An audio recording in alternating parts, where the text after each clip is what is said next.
A'udzubillahi minasyaitonirrajim. Bismillahirrahmanirrahim. Assalamualaikum warahmatullahi wabarakatuh. Rabbi a'udzubika min hamazati syayatin wa a'udzubika rabbi ayyahdurun. Asyhadu an la ilaha illallah wahdahu la syarikalah wa asyhadu anna Muhammadan abduhu wa rasuluhul ladzi la nabiyya ba'dah. Rabbi syrah li sadri wa yassir li amri wahlul 'uqdatam min lisani yafqahu qawli. Rabbi zidni ilman warzuqni fahman la haula wala quwata illa billahil aliyil azim. Maha suci Allah, segala pujian yang milik Allah, tiada Tuhan selain Allah, dialah Allah yang maha besar. Salawat beserta salam semoga senantiasa dilimpah curahkan kepada junjungan kita yaitu para nabi dan para rasul, wabil khusus Nabi Muhammad SAW, kepada keluarganya, kepada para sahabatnya, sehingga kepada kita semuanya selaku umat pengikutnya hingga akhir zaman. Bapak Ibu, alhamdulillah terima kasih sudah meluangkan waktunya untuk hadir pada malam hari ini untuk kita sama-sama belajar. Mari kita sama-sama mempersiapkan diri kita, mempersiapkan pendengaran, penglihatan hati dan pikiran kita untuk menerima ilmu yang akan disampaikan oleh guru-guru kita nanti. Dan juga tidak lupa kami aturkan terima kasih kepada siapapun yang telah menjadi jalan pertemuan ini terjalin. Semoga Allah Subhanahu wa taala membalas kebaikannya dengan curahan nikmat yang melimpah ruah dan penuh berkah. Kemudian kami aturkan terima kasih juga kepada guru-guru kita, yaitu Ibu Hajah Fatimah Afalpo atau Ibu Empet yang senantiasa meluangkan waktunya untuk istiqomah hadir mengingatkan kita semuanya di kajian Zoom meeting ini. Kemudian kami aturkan juga terima kasih kepada Dr. Dodi.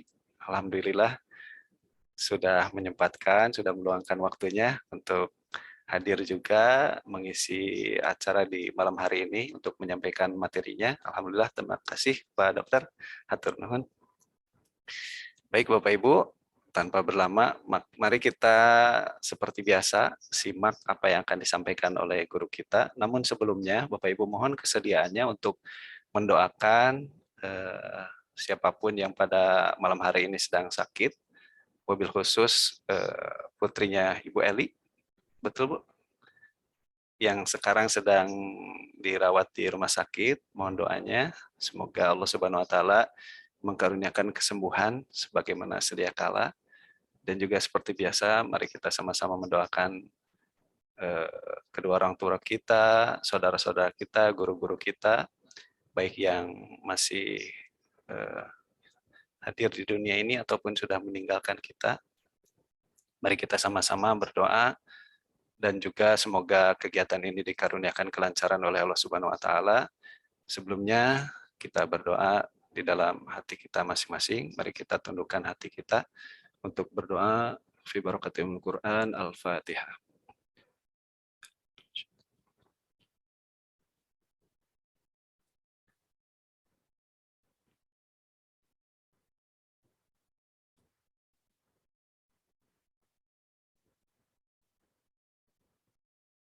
Amin ya rabbal alamin. Baik Bapak Ibu, mari kita sama-sama menyimak yang disampaikan oleh guru kita Ibu Hajah Fatimah Afalpo atau Ibu Empet. Kepada Ibu, waktu dipersilahkan. Ya. Bismillahirrahmanirrahim. Assalamualaikum warahmatullahi wabarakatuh. Alhamdulillahirabbil alamin wa bihi nasta'in ala umuri dunya waddin. Asyhadu an la ilaha illallah wa asyhadu anna Muhammadan abduhu wa rasuluhu la nabiyya ba'dah. Rabbi shrahli sadri wa yassir li amri wahlul 'uqdatam min lisani yafqahu qawli. Yang kami hormati Dr. Dodi yang telah lama kita tidak bertemu dalam kajian PEKI ini. Alhamdulillah malam ini bisa berkumpul dan bersilaturahmi dengan kita. Kang Jody dan juga Teh Eli yang selalu istiqomah mengajak kita-kita ini untuk sama-sama belajar supaya kelak nanti pertanggungan jawab daripada hati PPH, pendengaran, penglihatan dan hati bisa dipertanggungjawabkan kelak di yaumil akhir. Ibu dan Bapak yang saya hormati, marilah kita sama-sama berdoa dulu untuk putrinya Bu Eli yang sedang sakit. Allahumma rabbana si'adhidil ba'sya ishfi anta syafi la syifaa ila syifauka syifaa la yugadiru saqama wa idza maridu fahwa yasbin. Bismillahirrahmanirrahim. Ma'asmihi sayun fil ardi wala fis sama wa huwas samiul alim. Ibu-ibu dan bapak-bapak yang saya hormati, hari ini kita simak betul pelajaran dari Dr. Dodi ini mengenai bagaimana supaya badan tubuh kita ini menjadi orang-orang yang bertakwa, karena terminal terakhir dalam semua ibadah hampir semuanya adalah ujung-ujungnya adalah takwa. Contoh surat Al-Baqarah, panggilan yang sebulan lagi kita akan memasuki bulan Ramadan. Ya ayyuhalladzina amanu kutiba alaikumusiyam kama kutiba alal ladzina min qablikum la'allakum tattaqun. Takwa ujung-ujungnya ya. Kemudian di dalam berangkat haji, apa bekal yang paling bisa dibawa untuk ibadah haji? Yang paling banyak adalah takwa. Bekal kita adalah jadi takwa, katanya di sana di dalam Qur'annya. Kemudian inilah alakum tatakun untuk saum, dan untuk kita kehidupan sehari-hari pun takwa itu adalah karena kita dianjurkan oleh Allah di dalam Al-Qur'an Al-Baqarah, ulaikal kitab alif lam mim zalikal kitabul la raiba fi hudalil muttaqin, bahwa Quran ini adalah petunjuk bagi orang-orang yang bertakwa ya. Yaitu maka dari ini siap-siap sekarang supaya nanti menghadapi bulan Ramadan itu kita sudah siap-siap dengan ketakwaan kita. Marilah kita simak hari ini paparan dari Dr. Dodi. Sekalipun beliau adalah seorang dokter, tapi subhanallah beliau mempelajari PEKI dengan begitu mendalamnya, dan hampir kebanyakan saya tanya Dokter Dodi, Dokter Tita, dokter satu lagi siapa tuh yang sudah agak sepuh sedikit, dokter saya pada itu juga semua dokter yang di Sukajadi itu dok Agustin.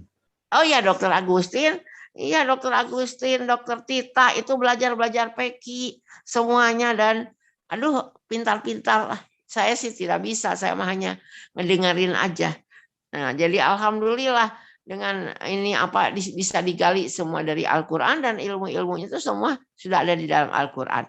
Marilah kita simak bersama, mudah-mudahan kita bisa mengaktualisasikan dalam kehidupan kita, karena tujuan kita adalah apabila kita berpegang kepada Quran dan Sunnah Rasul, selamatlah hidup kita dunia dan akhirat. Billahi taufiq wal hidayah. Assalamualaikum warahmatullahi wabarakatuh.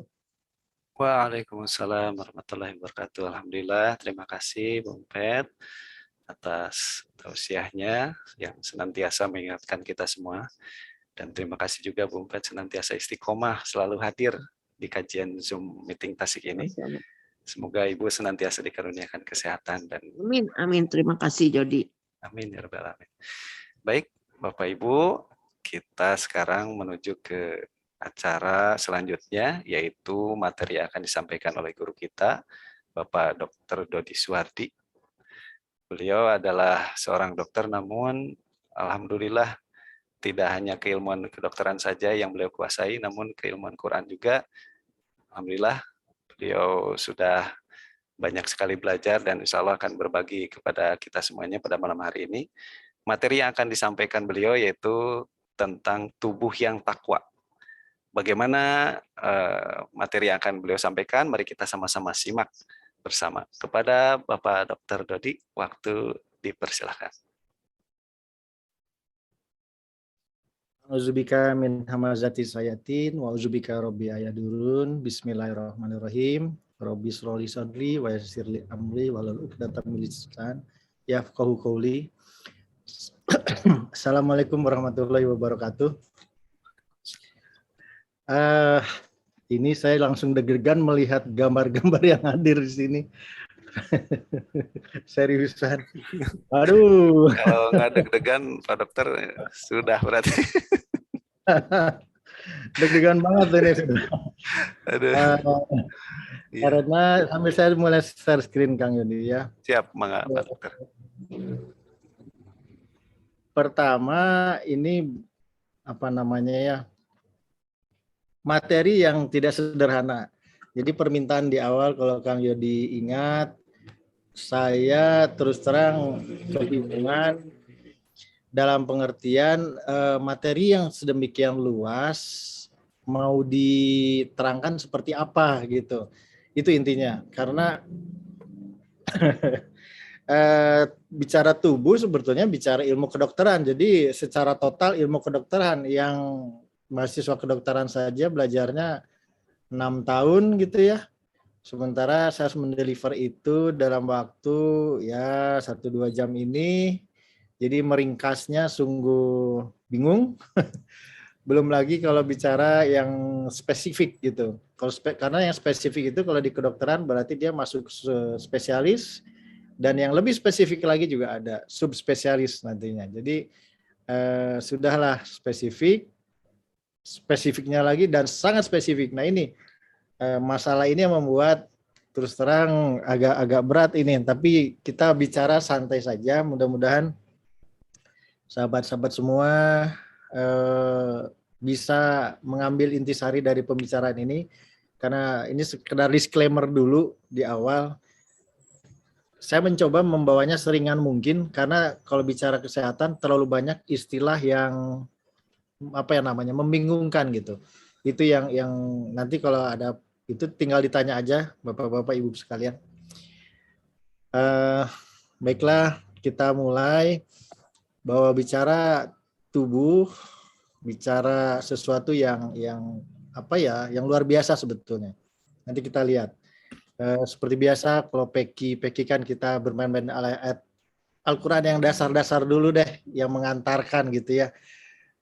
Kang Yedi santai aja lah, ini saya baca sendiri bagian dari cerita. Siap Pak Dokter. Ya, di 12:22 dikatakan, tak kala dia cukup dewasa, kami berikan kepadanya hikmah dan ilmu. Demikianlah kami memberi balasan kepada orang-orang yang berbuat baik. Di sini terlihat sekali bahwa hikmah dan ilmu itu hanya diberikan kepada orang dewasa. Enggak ada kata umurnya di sini. Jadi kalau dilihat dari riwayat Nabi, mungkin Nabi Isa yang paling muda dewasanya. Karena dia sejak di buaya juga sudah mengerti, sudah membawa hikmah dan ilmu ini gitu. Ketika ditanya dan berbicara. Di sisi lain kalau kita lihat, para nabi rata-rata umur 40-an baru bisa dikatakan dewasa gitu.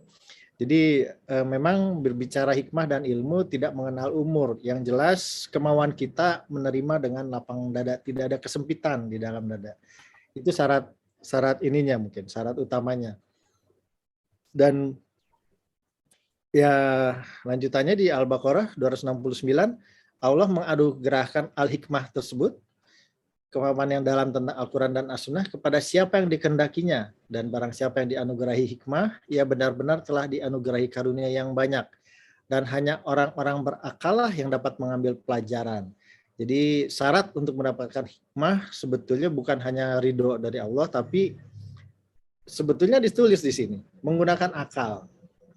Gitu. Jadi bahkan ini kalau dilihat-lihat syarat dasar. Kalau ingin mendapatkan ridho Allah, mendapatkan hikmah, mendapatkan ilmu, gunakan saja akal gitu. Jadi ini kondisi yang terus terang membuat tempelengan besar pada saya dulu. Maaf kalau agak sedikit ini ya, agak berbahasa sombong-sombongan gitu ya, tapi bukan bermaksud sombong, ini menggambarkan saya dulu saja lah, daripada kasih contoh orang lain yang saya nggak ngerti gitu. Duh, kalau dipikir-pikir saya dokter, spesialis, kemudian subspesialis, kurang apa ilmunya gitu. Cuma ilmu dunia gitu, dan tidak digunakan akalnya untuk nyebrang ke dunia akhirat, kira-kira gitu. Jadi siapa saya ya orang yang sangat berilmu tapi nggak punya apa-apa. Dokter pasti melakukan kebaikan, tapi kebaikan model apa? Kebaikan yang benar atau kebaikan yang kurang benar gitu. Karena setidaknya belakangan saya mengerti bahwa baik sih baik dokter itu, semua tenaga medis, semua orang juga bisa jadi baik. Cuma baiknya benar nggak? Memenuhi kriteria benar tidak? Ini problemnya gitu. Setelah baca ya bermain-main dengan Peki, semuanya mengajarkan banyak hal, akhirnya saya cuma melongo-melongo saja. Ternyata ilmu yang saya pelajari sekian lama itu diringkas dengan baik oleh Al-Quran hanya dalam 6.000-an ayat gitu. Jadi ketika Kang Edi minta judul ini, saya cuma tertawa. Ini sama dengan saya harus apa ya, menerjemahkan semua hal dalam waktu ringkas. Itu sebabnya mudah-mudahan nyampe gitu ya. Iya. Gitu, Pak. Kemudian dilanjutkan dengan surat 10 ayat 61, kamu tidak berada dalam suatu keadaan dan tidak membaca suatu ayat dari Al-Quran, dan kamu tidak mengerjakan suatu pekerjaan, melainkan kami menjadi saksi atasmu di waktu kamu melakukannya. Ini satu poin yang kalau tidak pakai, kalau saya sih ngertinya kalau sekarang ya puguh gitu. Ini bukan pakai hayalan ini kalau di kedokteran. Ini mah ayat kedokteran banget gitu. Kenapa? Lihat aja lanjutannya. Tidak luput dari pengetahuan Tuhanmu biarpun sebesar zarah. Jadi kita itu sudah diurus sampai level yang terkecil. Dulu orang taunya yang terkecil ada atom, makanya dalam kurungnya atom. Harusnya itu sudah direvisi itu, karena zarah kan yang terkecil. Mau di bumi ataupun di langit. Tidak ada yang lebih kecil dan tidak pula yang lebih besar dari itu, melainkan semuanya tercatat. Ini kalau di kedokteran ini isinya ini gitu. Semua itu tercatat dengan baik. Dan sampai sekarang kita masih melakukan pencatatan yang lain. Gitu. Kita ingat sajalah COVID sekarang dari sudah 2-3 tahun lah, mau ke 3 tahun sekarang ini. Sekarang sudah semakin tenang. Kenapa? Karena catatannya sudah demikian banyak, bagaimana cara menghadapinya, bagaimana cara mengaturnya, itu sudah lebih tenang gitu. Jadi tidak guyur lagi seperti dulu. Kenapa? Karena memang isinya catatan. Nah, kita lihat mulai bermain-main dengan tubuh sedikit. Surat 95 ayat 4 mengatakan, sesungguhnya kami telah menciptakan manusia dalam bentuk yang sebaik-baiknya. Jadi jangan ragu. Bentuk kita ini yang kata kita kurang, seperti saya pakai kacamata misalnya berarti kurang melihat, itu sebetulnya bentuk yang sebaik-baiknya. Gitu. Sebaik-baiknya bagi kita. Tinggal kita mau terima nggak dikatakan seperti itu. Kalau nggak mau terima tinggal pilih menjadi pohon, menjadi hewan, silahkan. Digituin pasti nggak mau kan? Pasti terima deh gitu. Karena inilah bentuk yang sebaik-baiknya. Bentuk yang seimbang bahkan. Nanti kita belakangan ya. Di surat 38:72, maka apabila telah kusempurnakan kejadiannya dan kutiupkan kepadanya roh ciptaanku, maka hendaklah kamu tersungkur dengan bersujud kepadanya. Saking baiknya bentuk manusia ini, saking terbaiknya, saya nggak berani bilang sempurna ya, karena konotasinya lain.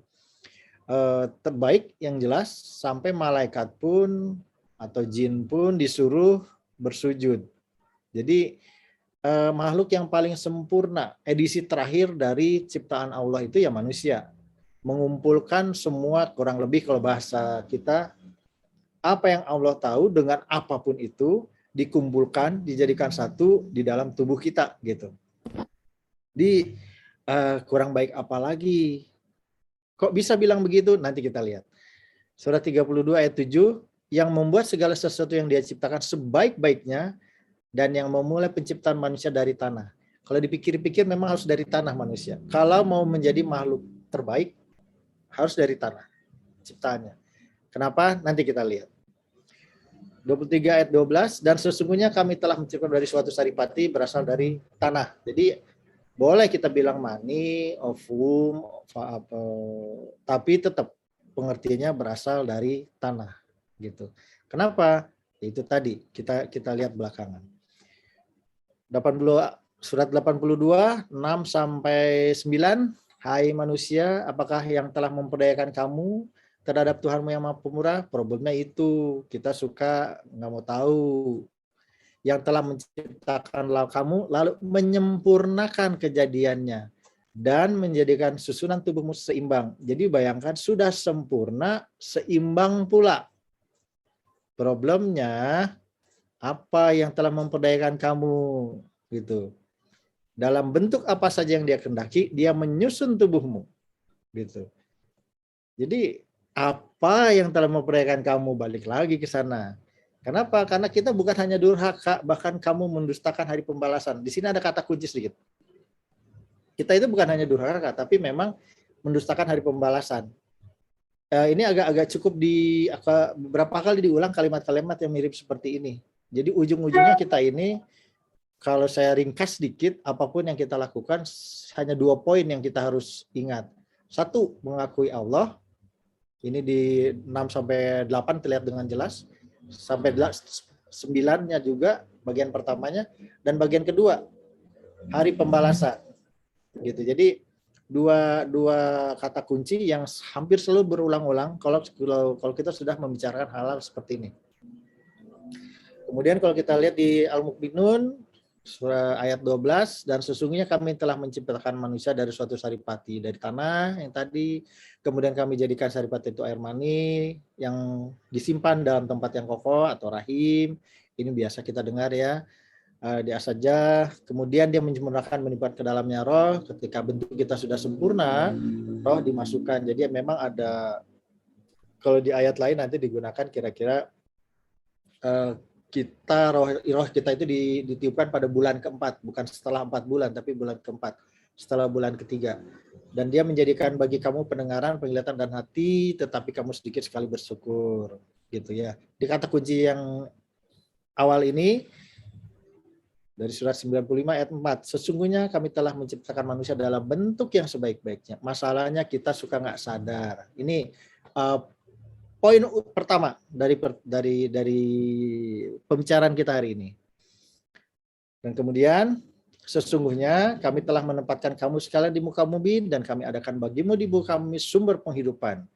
Masalahnya sedikit bersyukur. Sudah diciptakan dengan baik, dengan bentuk yang terbaik dan seimbang pula, kemudian ditempatkan di bumi yang disiapkan segalanya, di Al-Jasiyah 45 ayat 13 gitu. Jadi kita tuh tinggal terima enaknya, semua ditundukkan untuk kita, apa yang ada di langit dan apa yang ada di bumi, semuanya. Gitu. Kurang apa lagi? Tinggal kitanya mau berpikir enggak? Kembali lagi ayatnya itu berulang kembali, berpikir menggunakan akal. Itu sebabnya poin ketiga itu ya, berpikir. Jadi beriman kepada Allah, beriman kepada akhirat, kemudian berpikir, itu kata kunci ketiganya. Allah berfirman, turunlah kamu sekalian, sebagian kamu menjadi musuh bagi sebagian yang lain, dan kamu mempunyai tempat kediaman dan kesenangan. Karena bumi ini, tempat kita sekarang adalah tempat kediaman dan kesenangan. Mencari kehidupan sampai waktu yang telah ditentukan, sampai hari akhir kita nanti. Gitu. Jadi konsep berpikirnya seperti itu. Nah, selama di bumi ini pasti kita akan diperlihatkan apa yang menjadi tanda-tanda kekuasaan Allah di segala penjara bumi dan diri mereka sendiri. Kalau di segala penjuru bumi kita udah tahu, tinggal lihat ke sana ke sini, ya Allah itu bagusnya, indahnya, cantiknya, waduh hebat banget gitu. Tapi poin kedua, dan pada diri mereka sendiri. Ini yang sering kita lupakan gitu. Hingga jelas bagi mereka bahwa Al-Quran itu adalah benar. Jadi kalau dilihat dari kalimatnya sampai sini, memang yang pertama kali kita lakukan harusnya melihat keluar gitu. Lihat keluar, itu semua bagus, itu semua ciptaan Allah. Kok bisa ya Allah bikin begitu? Tapi itu nggak amazing gitu loh sebetulnya. Yang lebih amazing kalau kita mampu melihat ke diri kita, wow ternyata tubuh kita dibuat seperti ini ya. Nah itu baru tuh. Gitu. Itu poin penguatannya. Jadi memang sangat jelas bahwa apa yang kita akan bicarakan nanti itu menjadi poin terpenting. Jadi jangan suka melihat keluar kalau bahasa harian. Lihatlah ke diri sendiri. Hisablah diri sendiri. 17-14. Bukan hisablah keluar. Kalau orang luar, Kang Ngeri jangan begitu. Entah kia dok. Ya sudah, saya cuma ngomong aja terus pergi juga. Kan cukup begitu kalau kita dengan luar. Gitu. Tapi kalau dengan diri sendiri nggak bisa. Karena kita akan merasakan sendiri, menikmatinya sendiri, gitu. Kemudian, nah ini masalahnya, mulai gambaran tentang tubuh. Susah gitu menghidupkan kita, enggak lah, dari enggak ada kok aslinya, gitu. Disusun satu persatu sampai sempurna semuanya, gitu. Nah proses itu diulang dalam bentuk yang mengerikan sebetulnya di Al-Qiyamah, surat 75 ayat 3 dan 4 ini, gitu. Jadi nanti tuh di akhir kita itu tinggal dikumpulkan kembali tulang belulangnya dan disusun, bahkan jari jemari juga nggak ketukar gitu, kelingking jadi jempol-jempol jadi kelingking gitu ya, nggak akan begitu. Kenapa ya? Kalau memahami proses perkembangan manusia ya aneh kalau bisa ketukar gitu, karena programnya sudah seperti itu, nggak bisa tertukar lagi gitu. Ini kayak kita punya program khusus, maka baru kita masuk ya ke dalam wilayah tubuh nih. Maka hendaklah manusia itu memperhatikan makanannya. Ini di Abasa nih dikatakan. Jadi mulailah kita melihat ke diri kita, perhatikan kebutuhan diri kita. Mau apapun kita itu boleh kok. Hai anak Adam, pakailah pakaianmu yang indah. Jadi nggak ada alasan nih, nggak kita punya perhiasan kayak apa terus nggak dipakai, ya nggak juga. Silahkan dipakai, gitu ya. Dipakai dengan baik, tidak berlebihan, gitu. Mau kemanapun, ke masjid, makan dan minumlah, gitu. Bebas, cuma janganlah berlebih-lebihan. Cuma itu aja batasannya gitu. Jadi kita tuh bebas melakukan apapun, karena memang Allah mendesain kita begitu, diciptakan dalam bentuk terbaik, seimbang, siapkan dunia untuk dinikmati, untuk berkehidupan dan menikmati. Cuma itu syaratnya, ingat Allah enggak, ingat hari akhir enggak, menggunakan akal enggak, gitu. Supaya tidak begitu, ya jangan berlebihan. Kita nikmati, tapi kita ingat Allah, kita ingat hari akhirat, kita ingat dengan menggunakan akal. Kalau kenyang, enak. Kekenyangan, waduh, utah kayak gitu. Makanya, dan apa saja musibah menimpa kamu adalah disebabkan oleh perbuatan tanganmu sendiri. Ini ayat yang kalau di PK itu sudah klasik banget, gitu. Jadi bagian dari alasan untuk menilai diri sendiri. Jangan suka menyalahkan orang lain. Karena Allah memaafkan sebagian besar dari kesalahan-kesalahannya, gitu. Dan kamu tidak dapat melepaskan diri di muka bumi, dan kamu tidak memperoleh seorang pelindung dan tidak pula menolong selain Allah. Jadi kalau berobat ke dokter, ingat bahwa yang menolong bukan dokter, gitu. Yang menolong tetap Allah, gitu. Ini ayat-ayat seperti ini cukup sering saya bilang ke pasien untuk mengingatkan mereka, jangan mengatakan terserah dokter deh. Yang menentukan kan bukan kita ya. Menentukan itu dia sendiri dan Allah. Sehingga Al-Quran bisa kita pakai sebagai peringatan, khususnya bagi kita. Karena Al-Quran sebetulnya peringatan bagi semesta alam. Dan sesungguhnya kamu akan mengetahui kebenaran berita Al-Quran setelah beberapa waktu lagi. Sabar ya Bapak Ibu, sebentar lagi. Nah, ayatnya juga bilang sebentar lagi. Kalau perlu sebentar ya, ada iklan. Gitu. Oke, jadi saatnya kita relax saja dulu lah, gitu ya. Karena membaca diri itu tidak seperti, saya mencoba menampilkan tidak seperti yang sahabat-sahabat sekalian pernah lihat, karena Peki itu sebetulnya bagian dari membaca diri besar-besaran gitu. Ada sudut pandang lain yang kita coba tampilkan, tapi ujungnya sama. Hanya jangan aneh, kalau kok jadi aneh ya, jangan aneh tuh kalau merasa aneh. Kok gitu ya, kok begini ya, gitu. Karena semua pola pikir baru, jalan baru yang bagus ini pun awalnya ribet gitu. Sama seperti awal Peki dulu. Nah, kita mulai dengan apa yang lagi ngetren sekarang, antibody. Ketika kita bicara antibody, kita bicara sistem kekebalan tubuh. Ini bukan dari Al-Quran, kita ngambilnya langsung dari buku tentang kekebalan tubuh, gitu ya. Makanya bahasanya agak panjang-panjang. Karena kalau saya potong-potong nanti bukan potong-potong. Ini ada yang dipotong, tapi sebisa mungkin, selengkap mungkin copas gitu, supaya sahabat-sahabat sekalian nggak bingung nantinya. Tubuh manusia mampu memproduksi antibodi yang cocok untuk hampir setiap musuh yang dihadapinya. Jadi katakanlah penyakit itu musuh, gitu ya. Nah, tubuh kita itu mampu memproduksi tentara sendiri yang kemudian kita sebut antibodi yang cocok untuk hampir setiap musuh, gitu. Antibodi ini bukan berjenis tunggal. Sesuai dengan struktur setiap musuh, tubuh menciptakan antibodi khusus menghadapi musuh. Jadi kalau sekarang Rusia lawan Ukraina, itu Ukraina katakanlah yang kita anggap bertahan, Rusia menyerang gitu ya. Maka kalau Ukraina mau bertahan terhadap serangan Rusia, dia harus punya senjata yang lengkap. Bagaimana cara berhadapan dengan tentaranya, dengan pesawat udaranya, dengan tanknya, dengan itu masing-masing harus punya untuk perlawanan itu.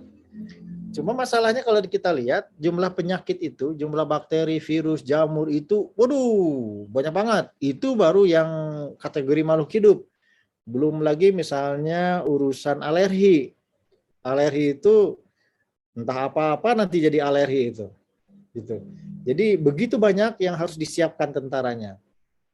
Kalau dilihat apa iya sanggup gitu ya tubuh kita membuat melatih tentara khusus dalam kecepatan tinggi karena setiap saat kita kedatangan musuh gitu.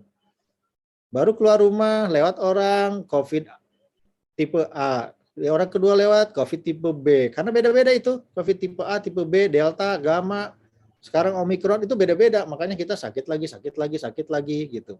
Kalau yang sehat ya alhamdulillah. Jadi seperti itu saja misalnya, bagaimana cara tubuh kita memproduksi secepat itu gitu. Itu sebuah keanehan kalau bisa cepat. Tapi pada dasarnya kita kan lebih sering sehat daripada sakit. Jadi sebetulnya tubuh kita tuh lebih sering mampu membuat tentara, melatih tentaranya dibanding ketidakmampuannya gitu. Ketidakmampuannya muncul kayak sekarang lah COVID, virus generasi baru tiba-tiba menyebar dengan kecepatan tinggi, tingginya tinggi banget ini syaratnya kayak begini. Jadi hampir seluruh dunia langsung terkena. Nah itu kenapa? Karena kita memang belum punya memori katakanlah, belum punya kode-kode untuk jenis virus ini. Jadi kita akan kepayahan. Bukan hanya saya seorang, tapi seluruh dunia ini, gitu. Kayak gitu. Ini contoh virus yang betul-betul hebat. Dia keluar dari sistem memori tubuh kita. Tapi terlepas dari itu, bisa kita bayangkan setiap orang, katakan kita keluar rumah dulu, ada orang flu, belum tentu kita ketularan. Kenapa? Karena tubuh kita langsung mampu membuat sistem antibodi ini. Ketemu lagi di samping kita ada batuk, nggak sakit juga gitu. Contoh besarnya misalnya saya di rumah sakit, ada teman-teman yang bekerja di rumah sakit. Setiap hari itu ratusan jenis penyakit yang kita hadapi. Sehat-sehat saja tuh, gitu. Bukan membanggakan diri, amit-amit bukan. Tapi ini hanya sekedar menunjukkan betapa hebatnya sistem ini.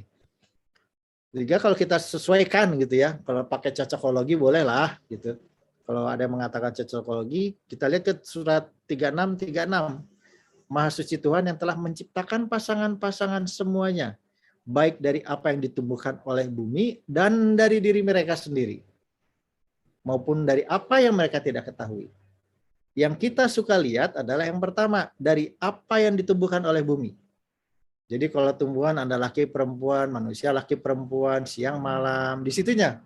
Yang kita susah membayangkannya adalah dan dari diri mereka sendiri. Ini kalau dilihat bingung nanti. Saya laki-laki, pasangannya apa? Perempuan gitu. Enggak. Ini konsep antibodi sebetulnya. Kita punya antibodi untuk hampir semua materi yang ada di dunia ini. Penjelasannya dari mana? Manusia dibangun dari saripati tanah. Tanah itulah yang mengandung semua yang ada di bumi. Karena nanti kalau dilihat, bumi ini dihantam oleh meteor dari sana-sini, air berasal dari luar bumi. Kalau dilihat di Al-Quran banyak diterangkan itu, besi juga demikian. Gitu. Jadi pada awal pembentukan bumi itu semuanya berasal dari luar bumi sebetulnya. Dan itu terkumpul di dalam tanah. Makanya kalau mau buat materi tercanggih, ya ambilnya dari tanah. Kenapa? Karena dari situlah bahan baku semuanya ada. Mau ada apa yang ada di dunia ini? Ada di dalam tanah bumi kita. Dan itu dijadikan saripati, dijadikan manusia gitu. Jadi konsepnya begitu. Berpasang-pasangan dari diri mereka maupun dari apa yang tidak mereka ketahui. Nah ini salah satunya antibodi. Misalnya begini, Kang Yodi punten, sebelum kita bicara ini, Kang Yodi tahu ini bahwa satu sel antibodi tubuh dari Kang Yodi ternyata berpasangan dengan satu unsur dari tanah gitu. Nggak kebayang kan? Kebayang Pak Dokter. Ya, nah ini poin kedua, poin ketiga ini gitu. Jadi untuk menerangkan begitu banyak kemungkinan kita sakit juga dari sini sebetulnya. Selama kita tidak berpikir. Nah, kita lanjut. Ini kalau kita sedikit mendetil, saya tidak akan terlalu jauh mendetil ya, cuma permukaan-permukaan supaya supaya kebayang aja lah gimana bahwa jelimetnya tubuh manusia ini. Mesin terbaik kalau bahasa saya dalam keseharian, tubuh manusia ini adalah mesin terbaik di dunia, ciptaan Allah terakhir. Jadi semua ilmu pengetahuan Allah tentang sesuatu dikumpulkan jadi satu, jadilah tubuh manusia. Makanya nggak bisa dilawan gitu. Tadi nyatanya tidak ada sel yang berkesempatan belajar fungsi biologis dalam arti sebenarnya gitu. Sejak lahir saja lah, bayi lahir. Banyakkah bayi yang sakit? Enggak kan sebetulnya. Sehat-sehat saja gitu. Kalau sakit ringan dalam masa adaptasi dia dengan dunia luar gitu. Kenapa? Karena sejak lahir bayi itu sudah diberi senjata bantuan dari ibunya. Jadi sistem kekebalan ibunya diturunkan dulu sama si anak sampai si bayi tersebut mampu membuatnya sendiri. Gitu. Jadi tetap dijaga itu. Jadi ada sistem seperti itu.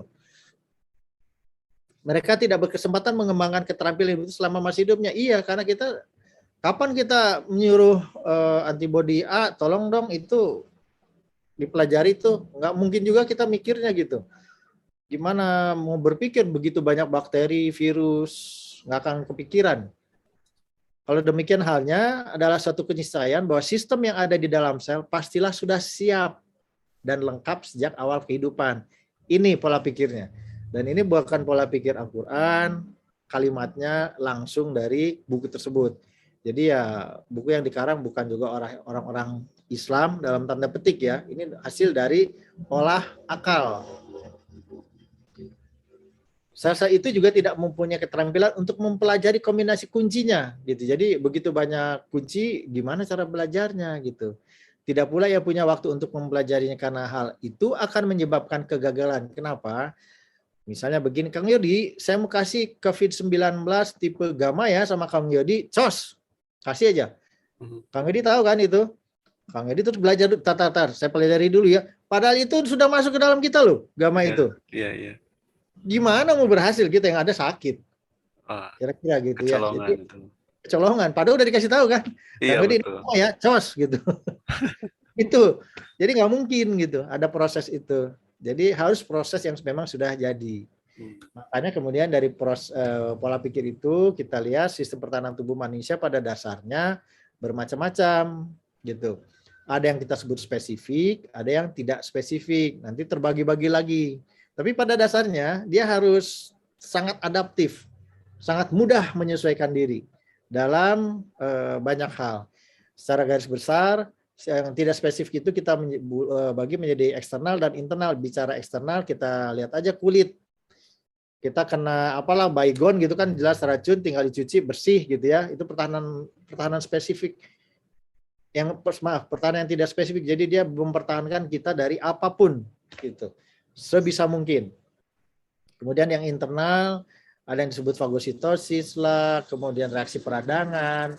Kalau kita kena virus flu misalnya meradang dulu, sekedar demam, dan kemudian membaik dalam 1-2 hari. Itu proses seperti ini. Jadi ada perang yang memang didesain dalam tubuh kita, hanya memang kita merasa sakit gitu.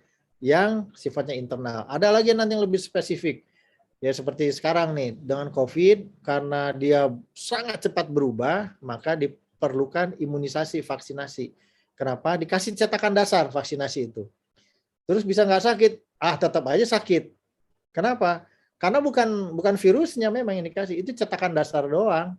Sehingga nanti tubuh ketika datang varian-varian apapun lebih mudah beradaptasi. Jadi kalau sakit tidak terlalu sakit. Idenya cuma itu saja, gitu. Karena memang ini bentukan baru. COVID ini. Jadi kurang lebih begitu. Saking mudahnya dia belajar, saking mudahnya dia mempelajari, kita hanya bilang pada dasarnya tubuh kita tuh siap terhadap apapun. Hanya mungkin sudah terlalu lama nggak ada bentuknya. Jadi bukan berarti COVID ini didesain baru, adanya baru, tidak.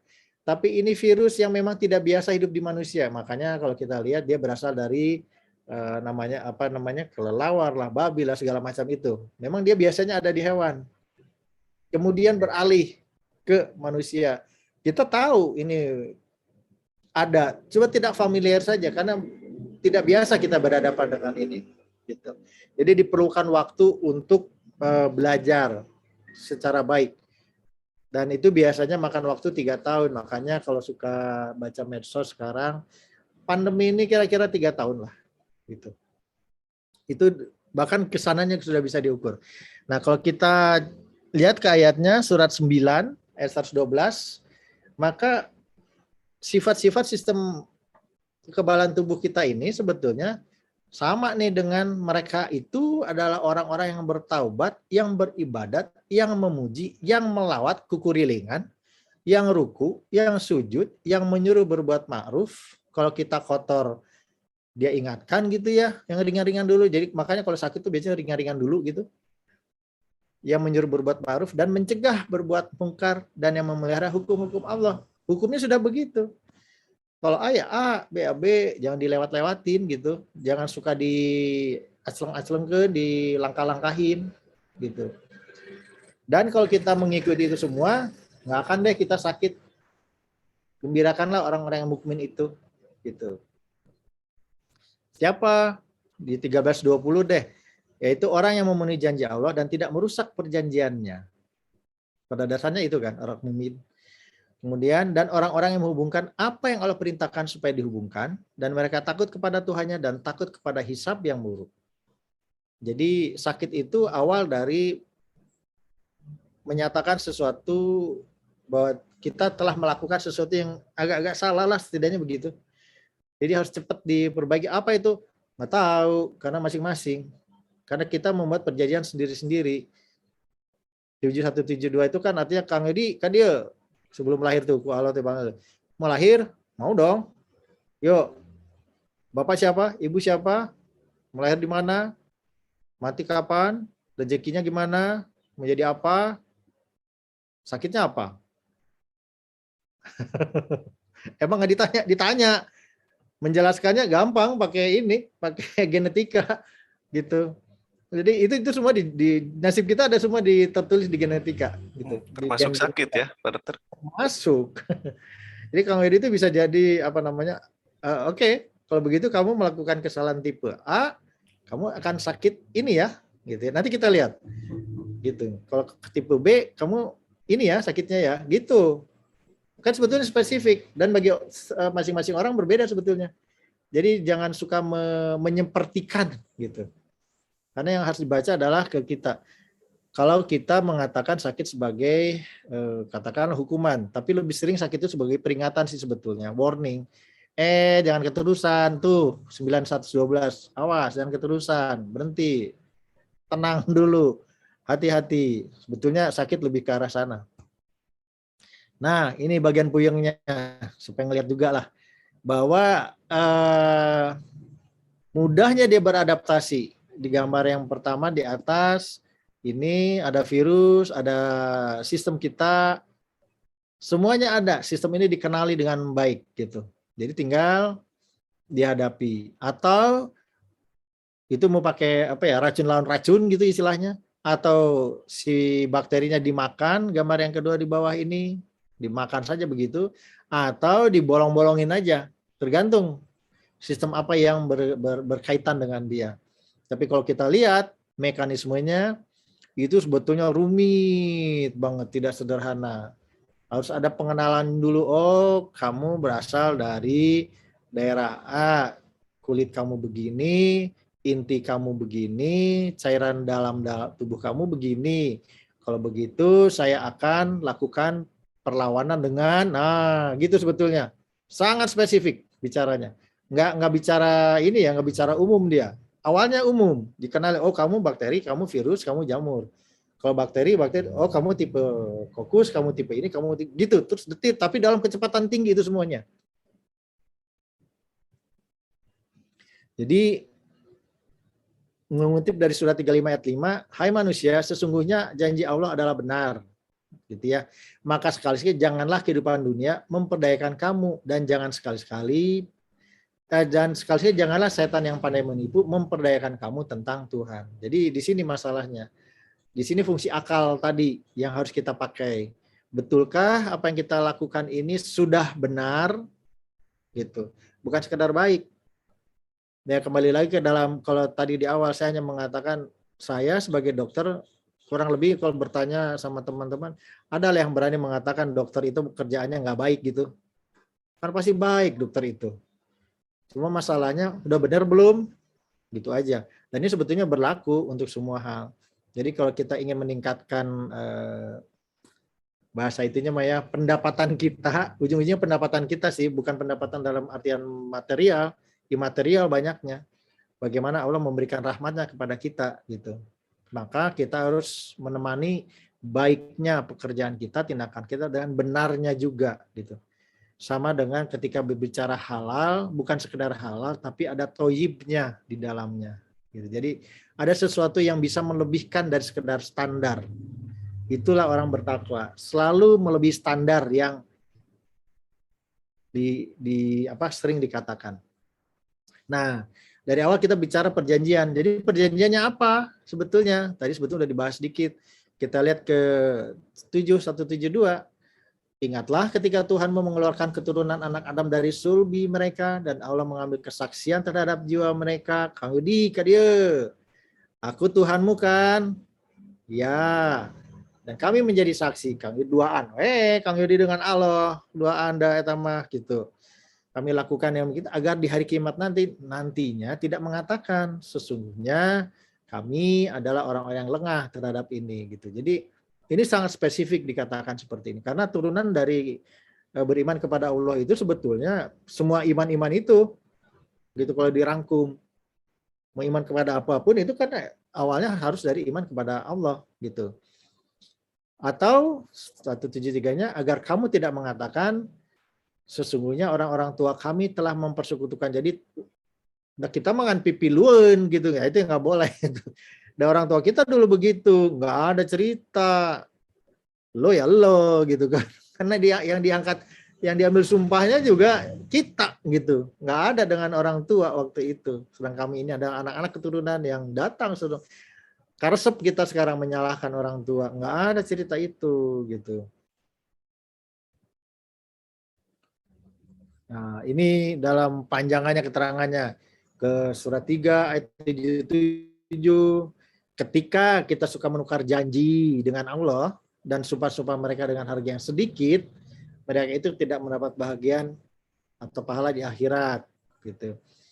Allah sekali-sekali tidak akan membiarkan orang yang beriman dalam keadaan kamu sekarang ini sehingga dia menyisihkan yang buruk, yang munafik dari yang baik.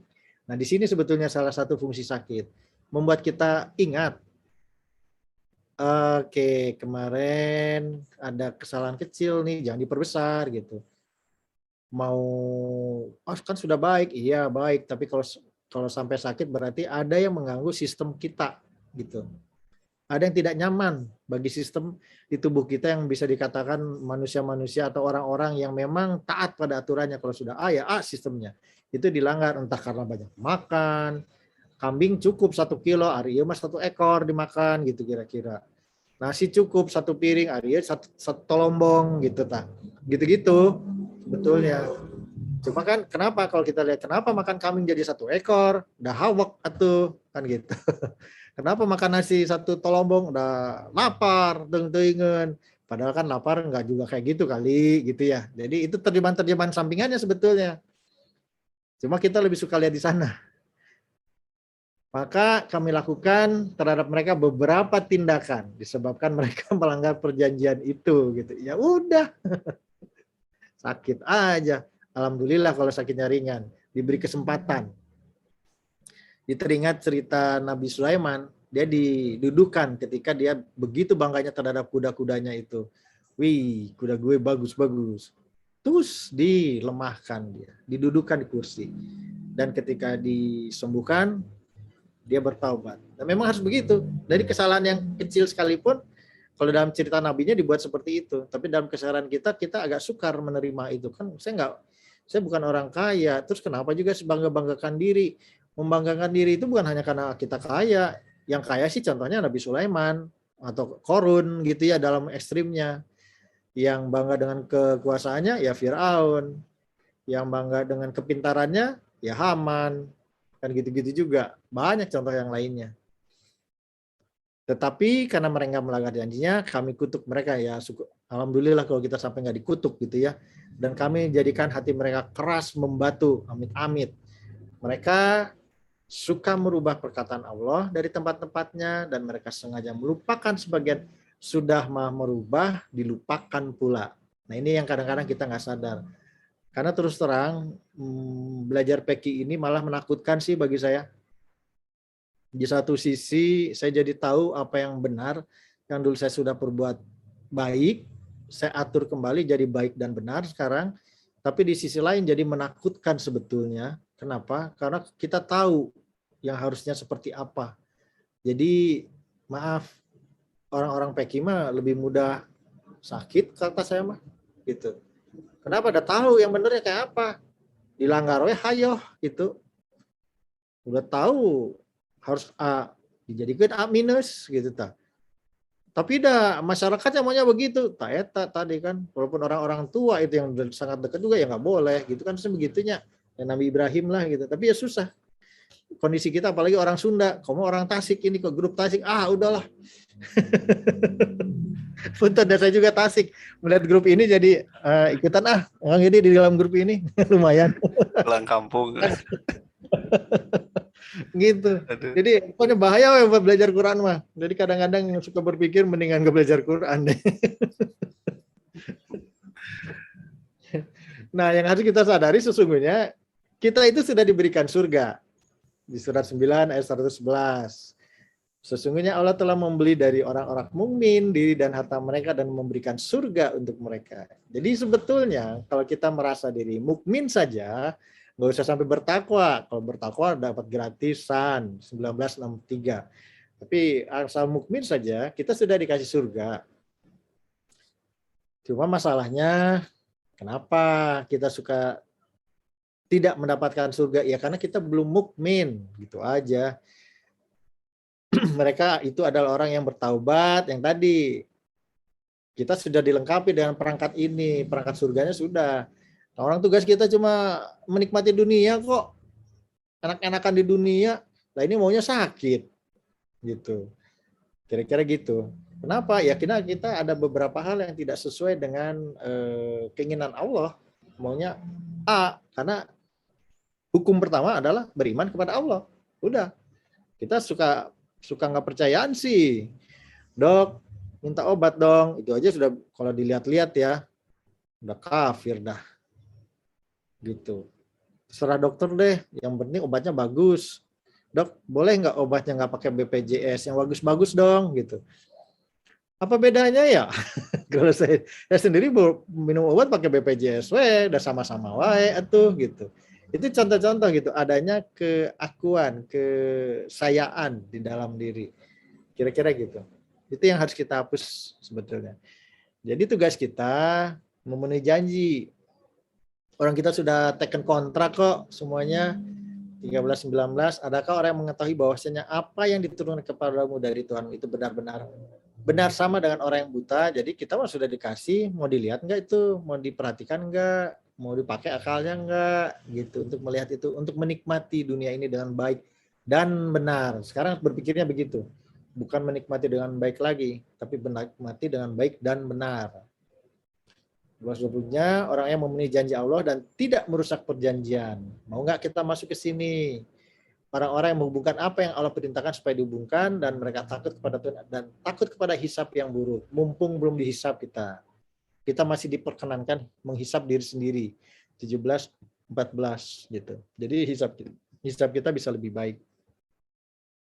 Dan orang-orang yang sabar, nah syaratnya satu, sabar karena mencari keridhaan Tuhannya, mendirikan sholat, menafkahkan sebagian rezeki, sedekah, infak, zakat yang kami berikan kepada mereka, mau sembunyi, mau terang-terangan, dan menolak kejahatan dengan kebaikan. Orang-orang itulah yang mendapat kesudahan yang baik. Jadi nggak sulit. Kalau dilihat-lihat orang PK ya begini semua sudah, gitu.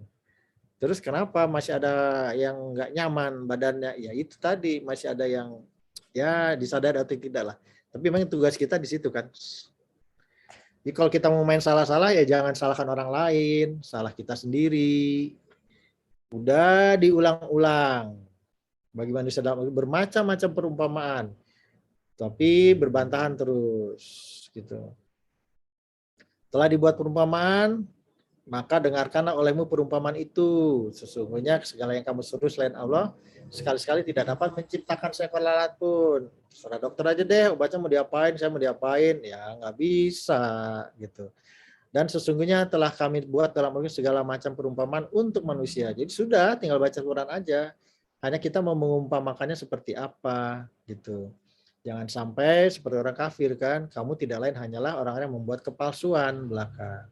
Sesungguhnya telah kami buatkan bagi manusia dalam Al-Quran setiap macam perumpamaan supaya mereka dapat pelajaran. Pelajaran ini hanya bisa kita lihat, kita dapatkan kalau kita menggunakan akal gitu. Dan bahwasanya seorang manusia tiada memperoleh selain apa yang telah diusahakannya, dan sesungguhnya manusia menyaksikan sendiri keingkarannya. Gitu. Jadi kalau kita baca Quran ya 17-14 semuanya sudah gitu. Kenapa kita begini ya? Karena kita salah sendiri. Nah ini yang kalau di bagian saya suka ngulang-ngulang begini, kemarin juga saya ulang lagi. Baca Al-Quran mah nggak usah cepet-cepet dah, pelan-pelan. Itu sebabnya turunnya juga bagian demi bagian gitu.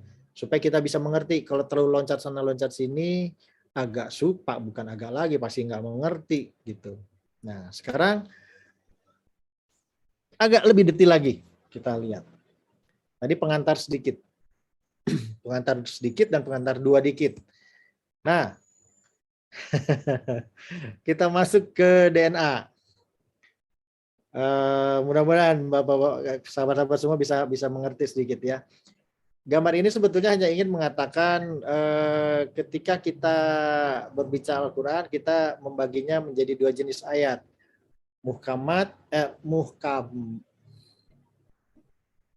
Mutasabihat dan muhkamat gitu ya.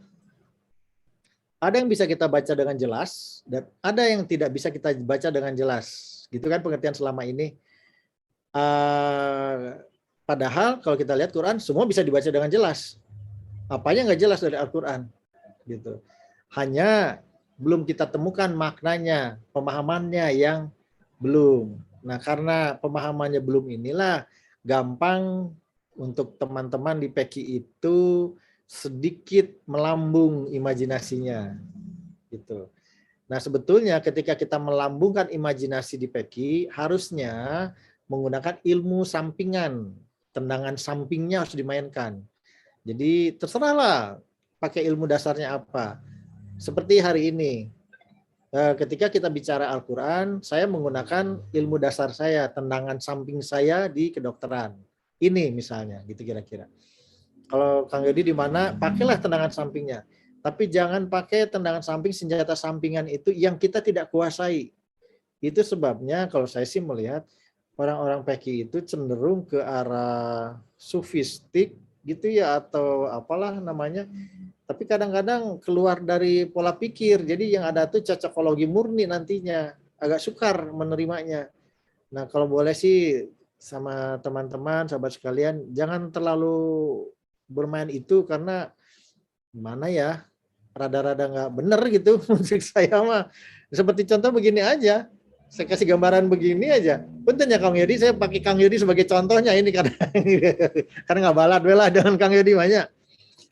Kang Yodi, ngerti nggak ini Kang Yodi? Enggak Ini kan? enggak, Pak Dokter, ini teh apa ya, boneka gitu apa ini? Bayi apa? Kayak gitu doang gitu. Padahal Iya. kalau kita melihat dari sini, ini isinya muhkamat dan mutasabihat itu. Hmm. Bahwa di dalam DNA pun disusun seperti itu. Ada bagian yang kita bisa baca dengan baik, ada bagian yang belum bisa kita baca dengan baik. Yang bisa kita baca dengan baik kita sebut akson, yang kuning itu kan. Yang belum bisa kita baca dengan baik adalah intron. Ada apa itu di intron? Tahu, masih begitu tuh. Cuma dengan berkembangnya ilmu sekarang kita udah mulai bisa lihat. Kebalik. Intron yang punya data jelas, itu sebabnya kita bisa baca, akson yang tidak. Dan akson ini jauh lebih banyak jumlahnya daripada intron. Ini gambaran muhkamat mutasabihat. ada cukup sedikit ayat yang bisa kita mengerti dengan langsung dan cukup banyak ayat yang punya tendangan samping. Harus ditemani dengan ilmu yang berkesesuaian. Gitu. Bahkan di level DNA pun begitu bunyinya. Jadi kalau saya sama Pak Agus sering bilang, sebetulnya bagi saya Lauh Mahfuz itu kira-kira DNA apapun ada di sana catatannya, cuma ada yang kebaca, ada yang enggak, ada yang nanti belakangan jadi Quran, ada yang memang belum, tapi bukan berarti enggak ada, belum aja. Terus kemana nyarinya? Ya ke ilmu pendampingnya gitu. Seperti kedokteran banyak banget itu di Al-Quran ternyata gitu. Belakangan saya sadar kenapa bisa begitu banyak ilmu dasar kedokteran di Al-Quran, karena menjadi ayat kedua yang diturunkan. Iqra bismi rabbikal ladzi khalaq, itu pernyataan sepihak kalau saya lihatnya dari Allah. Muhammad, lihat tuh semua ya, itu punya gue. Rob kan pemilik ya, Tuhan sebagai pemilik Rob itu. Itu semua punya gue tuh. Nape? Gue yang bikin. Khalaq. Begitu doang, itu pernyataan sepihak gitu. Yang keduanya itu yang saya pikir Nabi Muhammad nggak akan ngerti itu. Yang menciptakan manusia dari segumpal darah. Di mana ngertinya zaman itu gitu. Sekarang baru kita ngerti. Tapi itu ilmu dasar kedokteran itu. Kalau nggak pakai ilmu kedokteran gimana caranya? Mani kan nggak merah. Mani itu putih atau jernih gitu kan. Di mana merahnya? Darah kan merah. Jadi udah beda-beda banget itu. Udah nggak nyambung kemana-mana. Ayat kedua itu murni ayat kedokteran. Makanya banyak pasti di Al-Quran yang nyambung. Tapi belakangan juga bukan kedokteran sih sebenarnya. Lihatlah keluar dan lihatlah ke dalam diri. Di semua penjuru bumi dan di dalam diri. Nah itu, ya jadi Iqra pertama itu. Di semua penjuru, lo lihat kemana-mana juga punya gue. Nah, gue yang bikin. Nah yang kedua itu, dan di dalam diri. Ini yang menciptakan manusia dari segumpal darah. Nah masalah ini butuh teknologi. Jadi pada saatnya dia akan muncul. Kurang lebih begitu juga dengan muhkamat mutasabihat itu. Bukannya tidak bisa dijelaskan, tapi dia butuh ilmu pendamping. Gitu. Jadi Al-Quran nggak boleh jadi mistis, ngarang kalau mistis. Cuma saya berani bilang begitu karena saya mendekati Al-Quran dengan jalan yang berbeda. Justru berasal dari ilmu yang berbeda masuk ke dalam Quran. Kalau teman-teman yang lain mungkin dari Quran baru nyari-nyari ilmu itunya ya. Kalau saya dari ilmu dasarnya masuk ke Quran. Makanya agak aneh tak awalnya. Tapi bisa dimengerti kalau belakangan jadi mistis. Karena banyak yang tidak dimengerti. Jadi kurang lebih.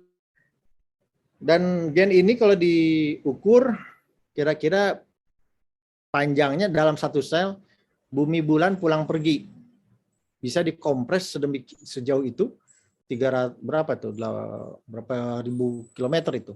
Bisa dikompres dalam bentuk yang sedemikian ringkasnya gitu. Jadi hal-hal seperti ini juga yang menampakkan, saya suka bilang sama teman-teman itu, ciri khas ciptaan Allah itu tampak sederhana di balik kerumitannya. Dan kalau kita lihat dia maka rumit. Yang sederhana itu bakal rumit. Tapi yang rumit itu akan tampak sederhana. Itulah dia ciri khas ciptaan Allah. Ya ini contohnya gitu. Mau apapun nanti kita lihat begitu. Nah, kita bicara DNA sekarang di level ini. Jadi pada dasarnya kita sudah punya cetakan tadi. Kita sudah punya perjanjian dengan Allah. Surat 7 ayat 172. Mau hidup kapan, berapa umurnya, matinya kapan, di mana, dengan cara apa, itu sudah ada semua. Sakit mau apa, itu sudah ada semua. Kamu akan sakit bila gitu. Itu ada semua gitu. Sekarang baru kita akan mengerti gitu. Bahwa perjanjian itu memang sudah dibuat dan kitanya juga sih yang ngeyel gitu ya. Makanya kalau kita lihat surat 2 ayat 25, sampaikanlah berita gembira kepada mereka yang beriman dan berbuat baik, bahwa bagi mereka disediakan surga yang mengalir sungai. Ini bukan omong kosong gitu. Karena kita ingat, kita dari kecil itu sudah enak gitu. Lahir itu sudah enak. Ada bayi-bayi yang tidak enak, tapi itu tujuannya pasti lain. Gitu. Tapi pada dasarnya kita dilahirkan enak, diurus, menikmati dunia, gitu ya. Jadi ini bukan ayat untuk nanti sebetulnya, ayat sekarang. Setiap mereka diberi rezeki buah-buahan gitu kan. Hampir tiap hari kita makan buah. Buahnya pun pisang. Di dalamnya ada pisang bertandan-tandan, minumannya susu dengan aroma jahe, STM JTA lah kalau di kita gitu. Jadi hidup kita ini sudah di surga. Inilah yang pernah diberikan kepada kami dulu, cuma nanti mungkin dalam bentuk yang lebih gitu kan. Ini ayat seperti ini nih. Jadi buah-buahnya kayak apa? Sama juga seperti yang kita dapat sekarang. Gitu juga. Cuma kayak apa gitu. Jadi jangan terlalu berlebihan berimajinasinya. Kalau saya nangkapnya cuma itu. Sembahlah Allah dan janganlah kamu mempersekutukannya dengan sesuatu pun. Benar, urutlah sesuai ini. Berbuat baiklah kepada kedua orang ibu bapak, dua orang ibu bapak, ibu satu, bapak satu jadi dua orang. Enggak ada ngitungnya begitu kan. Kalau ibu bapak ya udah ibu bapak aja. Tapi dua orang berarti termasuk mertua. Gitu. Kemudian karib kerabat, anak yatim, orang-orang miskin. Kalau saya berbuat baik kepada teman sejawat tapi lupa kepada karib kerabat, ya baik sih tapi belum benar. Tinggal begitu aja sih sebetulnya. Bagaimana kita membuat apa yang kita lakukan sesuai mengurut.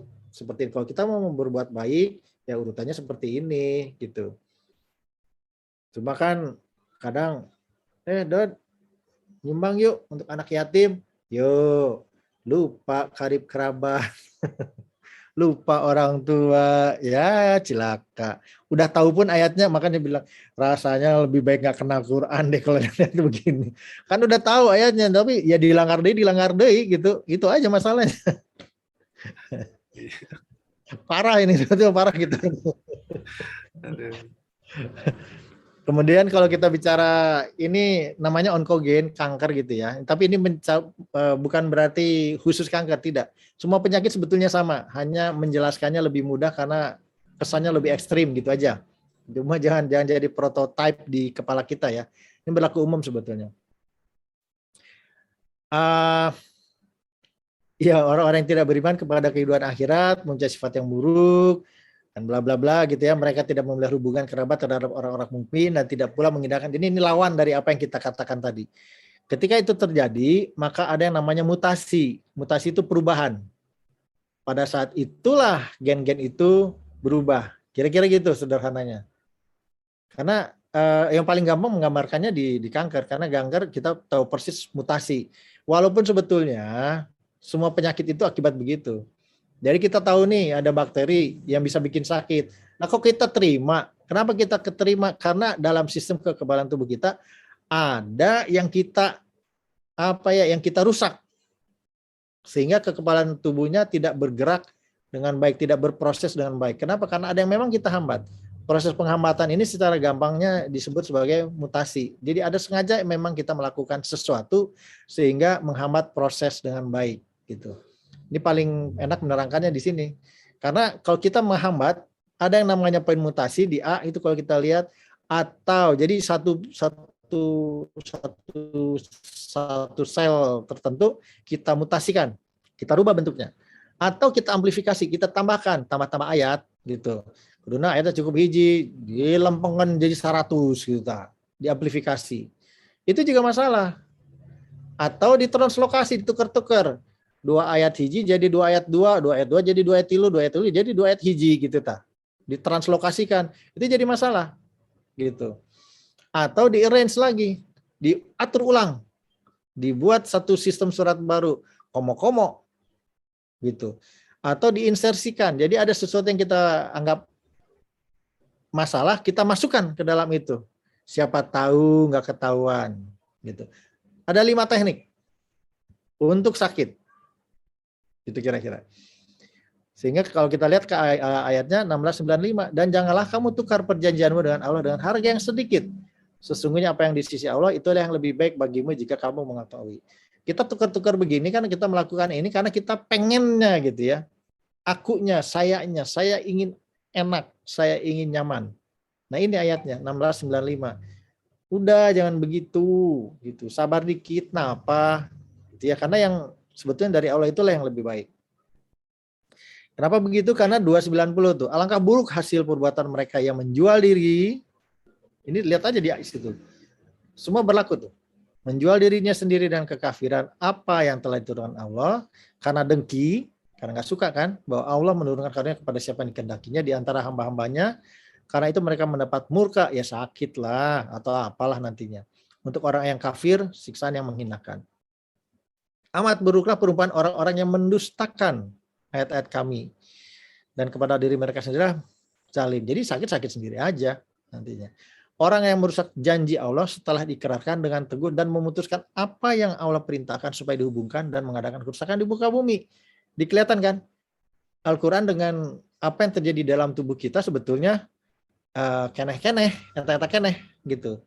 Cuma satu kata Allah, satu hasil penelitian kita, akal kita yang mengatakannya. Jadi kalau kita melihat ilmu pengetahuan yang murni, pasti sama dengan Al-Quran isinya. Cuma nggak pernah aja kita sadari itu. Dan relatif katakanlah nggak mau. Ah itu kan kata Dodi aja, mentang-mentang dia dokter gitu. Lah kalau digituin ya sudah, sebetulnya kalau nggak munafik ya kafir itu sih. Gitu. Karena dua-duanya kan dari Allah gitu ya. Kenapa harus tidak mau? Kenapa tidak harus tidak bersanding?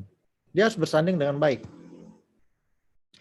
Contoh sederhananya, ketika kita yang normal nih, yang kiri atas, susunannya seperti itu. Ketika kita melakukan pertukaran, substitusi di tiga yang ketiga gitu, karena gen itu disusun pertigaan, yang harusnya menjadi T, maka lihat asam amino yang terbentuk berubah menjadi dari glutamat menjadi lisin. Ada perubahan bentuk, cuma menukar satu atau diinsersikan satu, diselipin satu. Ini juga sama, ujungnya bisa berubah semuanya. Kenapa? Karena tergeser, menginsert dia. Jadi mengganti itu lebih ringan daripada menyisip sebetulnya. Nah, kalau menghilangkan sesuatu itu lebih panjang lagi urusannya. Gitu. Karena menghilangkan itu lebih pangkal lagi nantinya. Jadi urutan ke belakangnya itu panjang banget. Kalau insersi mungkin masih cuma setengah atau sepertiga yang rusaknya. Kalau kita mensubstitusi itu mungkin cuma satu saja, satu bagian kecil saja gitu. Tapi ini yang terjadi dengan kita sekarang. Gitu, kita suka tukar menukar dengan alasan apapun. Menukarkan ayat Allah dengan harga yang sedikit, lalu mereka menghalangi manusia dari jalan Allah. Sudah menukar, menghalangi jalan, gitu ya. Sama kayak ini, sudah tertukar, entah namanya diganti, entah disisipkan, entah dihapus. Masalahnya ke belakangnya nanti yang bisa bermasalah.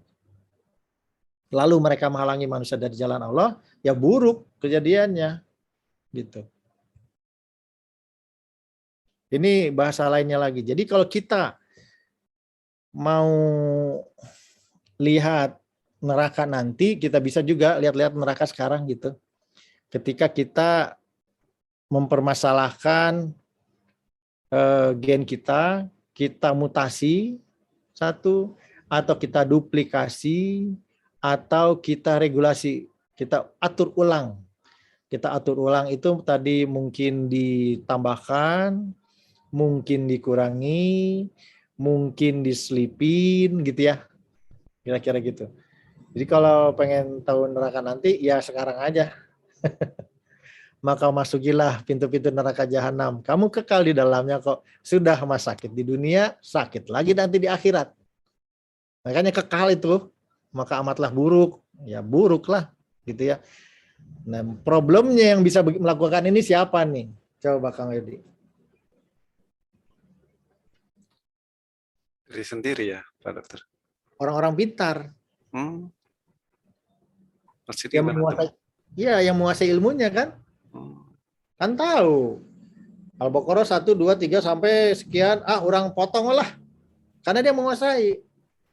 Sepotong aja lah. Jadi Kang Yudi misalnya menyampaikan kuduna takwama ayat intina 3133 sampai 135, kemudian ditambahkan 2 ayat 2 sampai 5 gitunya. Kalau mau diterangkan dengan pola terbalik tambahkan sajalah 26 sampai 11 misalnya gitu ya. Tapi Hoream Urang 3, 133 unggul. Duana 2 ayat 2 tos. Itu kan menghilangkan kan ya? Iya, iya. Iya. Kade. Kade. Makanya hati-hati nih teman-teman di Pekin. Hati-hati pisan. Jadi kalau nerangkan jangan pakai ini, jangan pakai setengah hati. Kalau sudah ragu, udah lebih baik diam aja. Takutlah karena kita pelakunya sebetulnya ini. Orang yang mengerti. Karena ini menggunakan akal semua. Dan kita sadar nggak sadar, sebetulnya sadar melakukannya. Cuma suka bilang nggak sadar. Kan kalau kita menerangkan suka rada males oge nya Kang Yudinya. Aduh kergar ringkil lah, harus nyeri hulu ya gitu kan. Sakit udah cepetan aja kan gitu-gitunya. Itu yang nggak boleh gitu. Jadi lebih baik batalkan, minta maaf, selesai. Karena kita menghindari ini nih proses yang memang terjadi gitu. Nah, bicara hukumannya. Kang Yodi sih bikin perjanjian, gitu kan. Jadi jelas 1451 agar Allah memberi pembalasan kepada tiap-tiap orang terhadap apa yang ia usahakan. Jadi mau baik dikasih, balasan mau jelek dikasih gitu ya. Dan itu cepat hisapnya. Cepat itu nggak nunggu nanti di akhirat, sekarang. Sekarang. Cepat itu segera gitu ya. Iya, sekarang, nggak pakai segera. Segera masih nanti. Sekarang. Dan Allah mengetahui ucapan Muhammad, ya Tuhanku, sesungguhnya mereka itu adalah kaum yang tidak beriman. Hati-hati. Boleh ngaku peki, tapi jangan-jangan 4388. Sebab kalau 4388, nanti 4389, maka berpalinglah hai Muhammad dari mereka. Nggak ada tanggung jawab lagi tuh nanti Nabi Muhammad. Dan katakanlah, salam, dadah. Jawabannya juga sederhana. Lah gue bilang A, lo bilang A minus. Begitu kan sebetulnya. Nah, kita lihat dalam kenyataannya. Ketika, ini mungkin kursornya mudah-mudahan kelihatan ya. Jadi ada input, kemudian berproses di dalam tubuh ke bawah. Ketika kita menerima input yang salah, maka hukumannya saja sudah jelas. Ini cuma contoh ya, karena textbook saya textbook kanker saja ini. Dan ini sebetulnya di semua textbook kedokteran begini bunyinya. Kemudian ketika kita masuk, kita terima itu input, kemudian kita berproses, jadi prosesnya sekarang salah kan? Nah sekarang kesalahannya tergantung gimana. Kalau kesalahan di proses awal, misalnya di EGFR mutasi ini, maka NSCLC, nasofaring, dan glioblastoma, kanker saraf, ya seginilah gitu. Kalau kita masih meneruskan lagi prosesnya, ditambah lagi urutannya, lihat aja sini, gitu. Makin banyak tingkat kerusakannya, gitu. Jadi nggak bicara nanti, sekarang. Kalau sekarang misalnya lagi zaman corona begini, ya corona lah, gitu kira-kira. Karena kita nggak aware dengan keperluan tubuh kita. Allah ingin kita nyaman di dunia. Bagaimana cara kita nyaman di dunia? Menggunakan jasad kita, badan kita. Lah, terlalu ingin enak sih.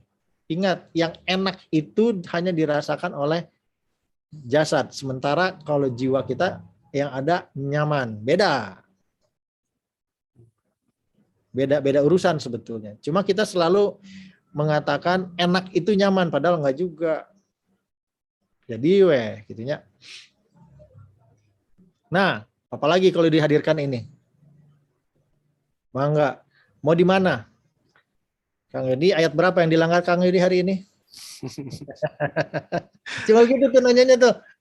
Jelas ya. Jadi Kang Teteh punten, ini saya agak sedikit nangal menjelaskannya supaya tidak stres. Saya sudah takut duluan menghadapi audiens hari ini. Kira-kira gitu.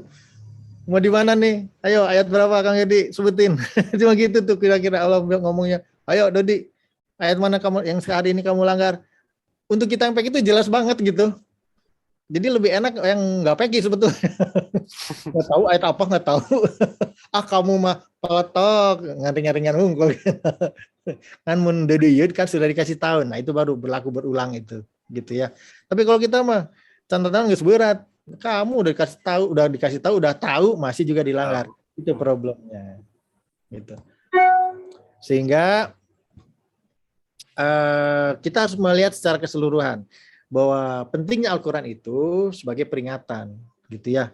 Jadi sudah tersusun rapi tadi, kita sudah punya perjanjian yang tersusun dengan baik, dan itu bisa terlihat dengan baik di gen kita. Kalau kita mau lihat, rapi semua tercatat. Jadi nggak bisa lagi kita memungkirinya gitu ya. Tinggal kitanya nanti mau nggak mengingat perjanjian itu, kan tidak terlihat juga gen sama kita. Bagian dari pengertian yang ada di diri mereka dan apa yang mereka tidak ketahui, gitu. Karena tidak semua orang diberi privilege untuk mengetahui ini, gitu. Jadi kita hanya harus percaya kepada dasarnya lagi. Berilah peringatan karena sesungguhnya kamu hanya memberi peringatan. Tidak semua orang juga bisa mengerti Al-Quran dengan baik. Terangkanlah dengan baik. Mata ulas setengah-setengah model tadi gitu. Bahwa Al-Quran itu sebetulnya peringatan. Jadi ibaratnya ada masalah, mobil yang ngebut, dikasih ingat tuh. Tapi pada dasarnya Al-Quran itu bukan supirnya gitu. Dia hanya memberi peringatan. Kalau mau bagus, supirnya ngerti, diinjak remnya. Kalau enggak, ngebut terus, tembok pun dihajar gitu. Makanya kamu bukanlah orang berkuasa atas mereka, tetapi orang yang berpaling dan kafir. Maka Allah mengazab dengan azab yang besar. Gitu. Jadi hati-hati. Kalau kita memaksa-maksa ke orang lain, ya kita juga yang nanti kena azab. Jangan-jangan kita di PK begitu. Gitu. Apa nancek Allah gak kieu? Ya, eta mah cek Allah. Kan bisa digituin juga sama kita sebetulnya. Kan itu cek Allah, lain cek mana? Tuh kudu kamu kan gitu. Ya, jadi pemberi peringatan tetap pemberi, penyampai aja. Nggak usah pusing-pusing. Sehingga kalau kita membaca secara keseluruhan, bacalah kitabmu, cukuplah dirimu sendiri, jadi balik lagi, kita udah ngerti nih bahwa apapun yang kita lakukan punya efek tuh ke dalam tubuh kita. Kita hanya harus lihat cara makan yang benar bagaimana, berbuat baik yang benar bagaimana, halalan toyiban itu bagaimana, gitu. Jadi melengkapi kalimat-kalimat. Jadi bukan hanya baik, tapi juga baik dan benar untuk setiap aspeknya. Sehingga nanti Quran pun kita bisa mengerti dan bisa menjelaskan dengan baik untuk semua masalah yang kita hadapi. Kita tolak perbuatan dengan yang lebih baik lagi. Jadi nggak ada lagi istilah marah-marah dan segala macam. Dan ini baru sedikit dari apa yang kita ketahui. Sebab dalam perkiraan kita satu sel itu sebetulnya kurang lebih ada 30.000 gen. Proteinnya sendiri ada 300.000 kalau bicara protein, dan interaksi antar atau reaksi kimia di dalamnya lebih dari 3 juta dalam satu kesatuan waktu. Jadi kembali lagi ke awal cerita tadi bahwa apa yang terjadi pada tubuh kita sebetulnya luar biasa. Nggak mampu kita desain, nggak mampu kita ingat. Gitu. Itu sebabnya ayat sabrata dilupakan sebetulnya. Kenapa? Kalau diingat tuh nggak mau ingat. Bayangkan 3 juta interaksi per sel, sementara sel di dalam tubuh kita miliaran. Bagaimana cara kita ngurus? Nah, itu masalah. Wah, itu urusan gue dah. Udah, lo mau nikmati aja. Itu yang kita sering lupa tuh. Makanya suka nggak bersyukur gitu. Udah, gue kasih panjar tuh surga bumi dulu ya. Ntar surga akhiratnya. Nikmati aja deh. Yang benar tapi bukan sekedar baik. Yang benar. Cuma gitu. Ingat lo sama gue. Ingatlah, lo punya umur ya, lo kan makhluk gue punya umur. Cuma gitu-gitu sebetulnya kalimatnya itu kalau diterjemahkan. Kita lihat ke awal kalau baca Quran. Kitab Al-Quran itu tidak ada keraguan padanya, petunjuk bagi mereka yang bertakwa. Siapa? Mereka yang beriman kepada yang gaib, yang mendirikan sholat, menafkahkan sebagian rezeki yang kami anugerahkan kepada mereka. Mereka beriman kepada Al-Quran yang telah diturunkan kepadamu dan kitab-kitab yang diturunkan sebelummu, serta mereka yakin akan adanya kehidupan akhirat. Jadi include di situ. Mereka itulah yang tetap mendapat petunjuk dari Tuhan mereka, dan mereka lah orang-orang yang beruntung. Nah, ini teringat kalau sebetulnya sadis, nggak enak ngomongnya ya. Tapi kita lihat saja dulu lah. Surat 69 ini, mulai dari 25 sampai 32. Adapun orang-orang yang diberikan kepadanya kitab dari sebelah kiri, andai kita nggak ngikutin Al-Quran, maka dia berkata, wahai alangkah baiknya kiranya tidak diberikan kepadaku kitab ini. Tadi sudah bilang gitu ya kita ya. Dan aku tidak mengetahui apa hisab terhadap diriku. Wahai kiranya kematian itulah yang menyelesaikan segala sesuatu. Hartaku sekali-sekali tidak memberi manfaat kepadaku. Jadi mau kayak apapun nggak ada gunanya. Ingat aja lah Korun. Telah hilang kekuasaanku daripadaku Fir'aun. Allah berfirman, peganglah dia lalu belenggulah tangannya ke lehernya. Kemudian masukkan dia ke dalam api neraka yang menyala-nyala. Kemudian belitlah dia dengan rantai yang panjangnya 70 hasta. Kalau dalam keseharian kadang-kadang kita temukan orang yang meninggal berkelojotan gitu ya, atau terlalu sakit. Memang kematian itu kan sakit, dicabutnya nyawa itu sakit. Tapi kalau orang beriman, mukmin, apalagi yang muttaqin, dia akan rela melepaskan nyawanya, melepaskan jiwanya dari raganya. Tapi kalau yang terlihat yang terlalu dekat dengan dunia, maka dia akan merasa dipaksa melakukan perlawanan gitu. Makanya dipaksa saja seperti ini. Kurang lebih begitu. Dan ini dalam keseharian kalau orang sakit menuju kematian, ya kurang lebih begitulah. Di saat memang kita mulai berpikir semua data yang ada, saya mungkin di luar kebiasaan teman-teman di PEKI, jangan ragu menggunakan otak dan Al-Quran. Jangan ragu. Kenapa? Satu pakem yang saya pahami, Al-Quran itu menetapkan dirinya sebagai kitab suci. Salah dia menetapkan diri sebagai kitab suci. Tantang saja satu ayat. Buktikan bahwa dia tidak suci. Cuma gitu aja. Supaya kita berpikir, kalau sampai terbukti ada yang tidak benar, maka dia bukan kitab suci.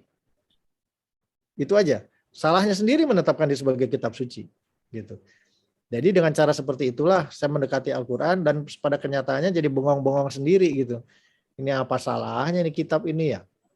Yang ada saya sering tersenyum-senyum kalau ada yang menyampaikan itu, karena cocokologi teh ya Kang. Gitu. Itu jadinya gitu. Jadi berbicara apalagi tentang kedokteran. Sudah puguh ya, kalau masih perawat yang ngomong saya masih mengerti gitu ya, perawat, bidan gitu ya. Ini yang bukan terus mencoba menerangkan ilmu kedokteran, which is ilmu kedokteran tuh dasarnya nggak di Al-Quran. Karena dasarnya awalnya ya, itu ilmu otak banget gitu. Belakangan baru disama-samakan. Ya bolehlah sekarang bilang begitu, tapi hati-hati untuk menyampaikannya. Akui ada keterbatasan. Sama dengan ketika saya menjelaskan tentang ekonomi. Saya hanya harus akui dulu, bukan saya nggak bisa. Kan tinggal pakai Al-Baqarah 280, 170 sekian sampai 280 itu. Berbicara tentang riba. Tinggal pakai itu aja. Tapi harus ngaku dulu bahwa saya bukan ahli ekonomi, bahwa itu ada dasarnya gitu. Ini dasarnya, tapi kalau ditanya lebih lanjut ya nggak tahu. Harus begitu dulu. Harus mengakui keterbatasan. Jadi ketika kita berbicara pola pikir, sebetulnya mind itu asalnya artinya adalah pelayan yang baik, pelayan yang cantik gitu. Tapi master tuan yang berbahaya. Itu mind sebetulnya, per arti katanya. Jadi ketika kita menggunakan akal, hati-hati.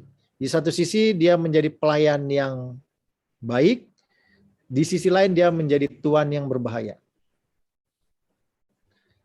Ya muqallibul qulub. Gitu. Di situ aja main. Jadi saya tidak pernah mengartikan kulub kalbu itu di dada ya, walaupun memang nunjuknya ke sana melulu. Tapi yang muqallibul qulub lebih cocok di sini dalam pengertiannya.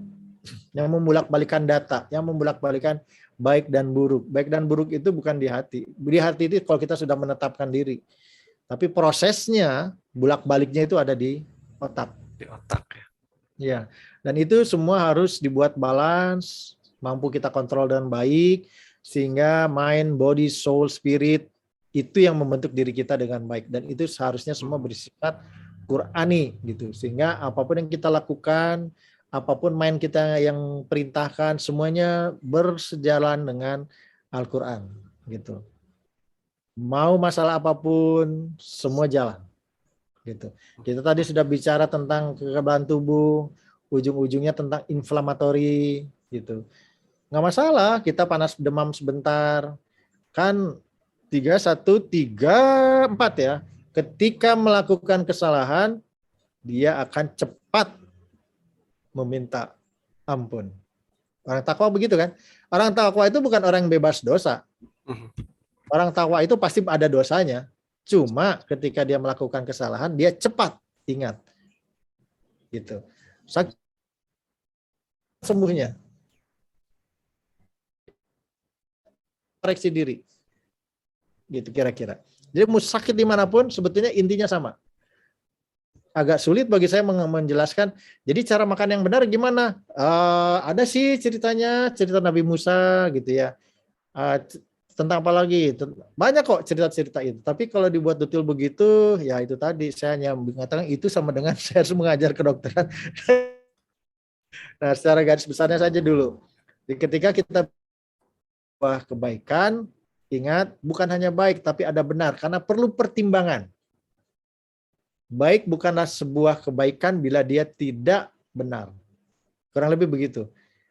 Bisa ya baik, tapi bukan baik yang benar lah. Atau gimana tuh cara ngomongnya? Kalau kita ingin menggunakan akal, maka baik harus menjadi benar. Halal makanan, ya baik, tapi dia belum menjadi benar sebelum dia memenuhi kriteria berikutnya, toyib. Kira-kira gitu. Nah, pola pikir kita harus mulai berubah ke arah sana. Dia bukan single pattern tapi multiple pattern. Kita mempertimbangkan, menggunakan akal dengan baik. Mau pakaian, mau minuman, makanan, cara hidup, boleh-boleh aja kok. Mau kemewahan seperti apapun yang kita punyai dipakai semuanya juga boleh. Selama tidak berlebihan. Masalahnya kan berlebihan ini kan nggak bisa kita tetapkan gitu loh. Kalau memang sosialita, ya itu mereka bilang nggak mewah gitu. Kita aja ngelihatnya mewah. Mereka sih biasa-biasa aja. Itu contohnya. Jadi ya silakan saja selama dalam batasnya.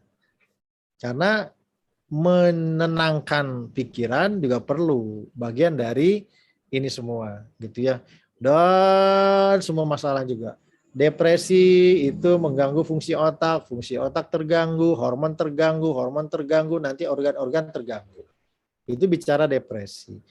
Inflamasi seperti tadi, salah makan begitu, salah melakukan sesuatu begitu. Minum racun, kalau cuma sekali pasti muntah. Jadi kalau racun sebetulnya bukan untuk diminum, kecuali dosis besar dan tidak berasa gitu. Dan itu racun yang begitu jarang, dan kalaupun ada mahalnya minta ampun. Kalau ada orang mau bunuh diri pakai baygon, kalau saya sih dulu di rumah sakit itu cuma ketawa-ketawa aja, colok aja mulutnya, muntah selesai, udah pulang sana. Cuma gitu doang ngobatinya. Gitu. Jadi ada orang mau bunuh diri kok nggak pakai ilmu. Bahkan bunuh diri pun harus pakai ilmu. Dikeret, dipotong tangannya begini ya, berdarah gitu. Kita cuma ketawa itu karena nggak akan mati. Gitu. Akan mati, mau mati yang baik dan benar, tanya dulu deh sama kita. Caranya udah paham ya. Iya, Harusnya nanya dulu ya. Jangan asal ngomong, jangan asal melakukan, kasihan gitu. Nanti bisa dibantu kalau gitu kan. Bantu yang terbaik. Iya. Iya. Gitu. Jadi ya ini kita harus mulai berpikir semuanya apa yang harus kita lakukan dengan senang hati tentunya, dan yang harus kita sadari sekarang tujuan penciptaan kita. Pertama menjadi khalifah, semua tahulah. Karena aku jadikan khalifah. Kemudian Abdullah mengabdi jin dan manusia. Yang surga kita lupa rahmatan lil alamin. Al-Anbiya 21:107. Dan tiada kami mengutus kamu melainkan untuk menjadi rahmat bagi semua. Nggak ada di sini tulisannya Muhammad. Iya. Gitu. Nah, ini dalam kesehariannya. Nanti kalau teman-teman semua suka baca buku, ada yang disebut dengan Homo Deva sekarang ini. Padahal ini terjemahannya kalau dilihat-lihat. Mahal-mahal saya beli bukunya, kirain apa Homo Deva, ya cuma begini doang, rahmatan lil alamin gitu. Penggalan dari itu. Gitu ya. Jadi, maka apakah kamu mengira bahwa sesungguhnya kami menciptakan kamu secara main-main saja dan bahwa kamu tidak akan dikembalikan kepada kami?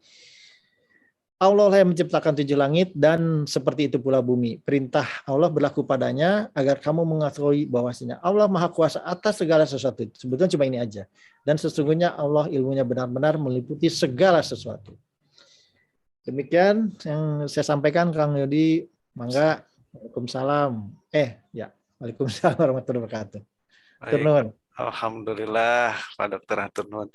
Tadinya udah mulai mau diingatkan nih, karena ini udah jam berapa ya? Jam Udah lihat wajahnya mau 9.30. diingatkan. Iya, sudah ada juga pertanyaan, tapi mau mau mengingatkan lagi pada menikmati informasi yang dari Pak Dokter itu disampaikan. Jadi rada berat nih mau ini Pak Dokter. Tidak apa-apa, lewat 30 menit ya Bapak Ibu, tapi alhamdulillah kita mendapatkan ilmu yang sangat banyak sekali pada malam hari ini. Ada 2 pertanyaan nih Pak Dokter, barangkali berkenan, tidak apa-apa Pak Dokter? Iya. Tidak apa-apa ya? Kita bacakan terlebih dahulu. Ini ada 1 pertanyaan, 2 pertanyaan. Pertanyaan pertama ini dari Ibu Heni Pak Dokter. Bu Heni ini bertanya, Dokter, di atas tadi katanya dikatakan bahwa Allah telah menciptakan manusia dengan sempurna dan seimbang katanya, Dok. Nah, hendaklah kita bersyukur. Tapi zaman now katanya banyak manusia yang tidak puas dengan dirinya sehingga banyak yang melakukan oplas. Oplas ini apa? Operasi plastik atau apa ya? Nah, tanpa alasan medis katanya Pak Dokter. Nah, bagaimana hal ini ditinjau dari segi agama katanya, Dok? Terima kasih. Iya, secara ini pertanyaan paling nggak enak karena 17 asik Kang Yodi mah gitu eta teh. Gitu-gitu ting sih Bu Eli teh gitu. Padahal kan nggak boleh ya gitu-gituan. Ya. Kita nggak tahu niat dia sebenarnya apa. Mungkin kita nggak lihat dia merasa kurang di mana kan, boleh-boleh aja jadinya. Tapi karena kita orang luar, kita nggak lihat ya. Jadi saya sih menganjurkan untuk teman-teman semua menghindari mempertanyakan hal-hal yang seperti ini, gitu. Yang jelas kedokteran punya fasilitas banyak, tinggal dipakai sesuai dengan peruntukannya. Dan kita hanya cukup meyakinkan diri saja bahwa orang tersebut memang menggunakan fasilitas itu untuk kepentingan dia supaya lebih baik dianya, gitu. Kita nggak usah berpikir di balik itu. Saya sih lebih menyarankan begitu menjawabnya. Kenapa? Karena tadi bahaya banget. Ini contoh kecil kita bermain-main dengan Peki, keluar dari langsung memotong 17-14 gitu. Kira-kira gitu. Punten saya agak ini sedikit. Siap Pak Dokter. Baik, itu Ibu Heni ya jawaban dari Pak Dokter. Kemudian ini ada 1 pertanyaan lagi Pak Dokter dari Bunda Om nih. Dokter, ada yang bilang katanya penyakit turunan.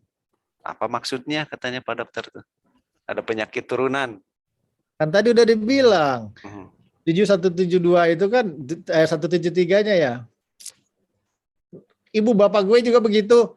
Lalu cuma bilang enak aja loh. Mau gitu. Kalau dilihat semua ya manusia gennya begitu. Jadi misalnya nih saya kencing manis DM, terus saya salahin Adam gitu, sekalian di ujungnya gitu, biar kita jelas pola pikirnya nih. Iya. Kan nggak bisa. Mulai dari Adam sampai saya gennya sama persis. Adam laki, saya laki. Apa bedanya? Kang Yodi juga begitu, laki. Jadi gen Kang Yodi dengan saya sama. Terus kenapa saya kencing manis Kang Yodi enggak? Oh berarti itu turunan. Turunan Adam atau KB. Harusnya sakit semua dong. Nah gitu. Gampangnya menjawab begitu.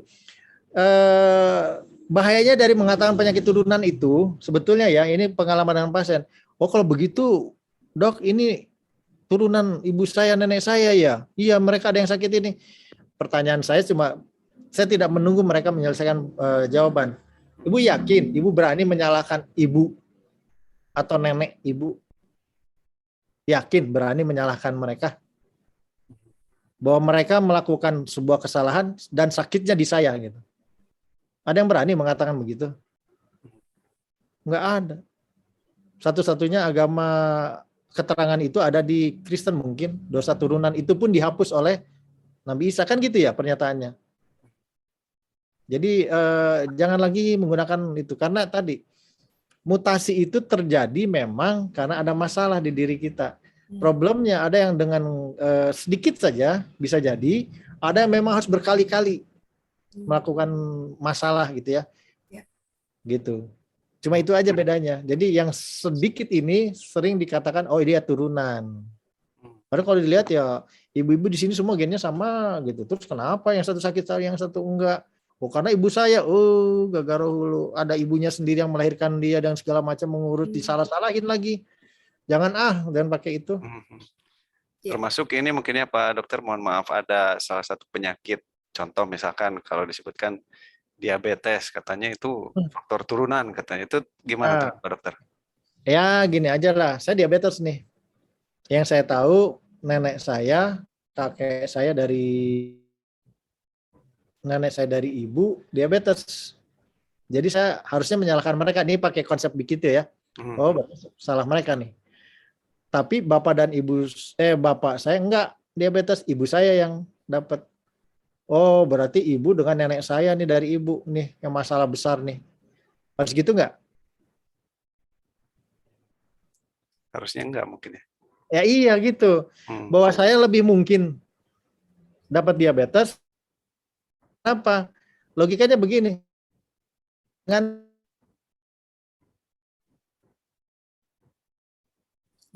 Mau baiknya mau buruknya.